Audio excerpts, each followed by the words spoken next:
Hayaan niyong ibahagi ko sa inyo ang aking dagli na ang pamagat ay ikaw. Isang araw, 3 minuto, 2 segundo. Ang nararamdaman ko sa iyo ay totoo. Ngunit siya ang pinili mo. Di ko na lang pipilitin kasi tadhana na nagdesisyon na merong talagang karapat-dapat at nababagay sa akin, ngunit hindi pa sa ngayon ng pag-ibig na ng Diyos na mismong gumawa. Sa madaling salita, makakahanap rin ako.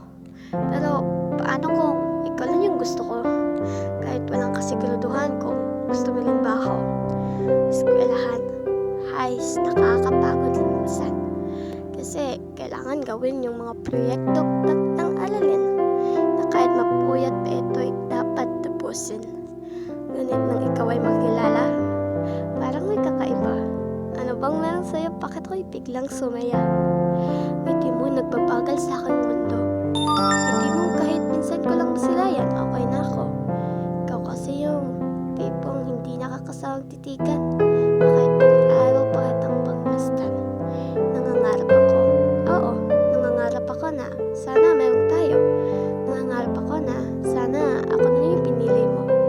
Ngunit nagising ako sa pangungot na tinatahak ko. Kasi kahit sa panaginip, sinasabi mo, kaibigan mo lang ako at walang tayo. Madaming nagsasabi sa akin na ipaglalaban ko. Pero paano kung ipaglalaban ko? Sa una pa lang alam kong talo. Talo ako kasi meron na nagmamahal sa puso mo. Hindi ako magpapatalo, pero kapag ganitong haharapin ko, talo na ako. Duwag ako. Oo, duwag ako kasi hindi ako mananalo. Pero ito lang yung sinusigurado ko sa'yo.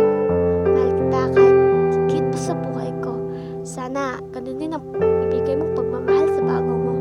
At magpapasalamat pa rin ako sa'yo kasi sa maikling panahon at kahit hindi man ito umabot ng taon, ikaw ay aking naging inspirasyon. Sasaluhin pa rin kita kapag pinatawan ka niya. Lubos na umaasa, Dominica.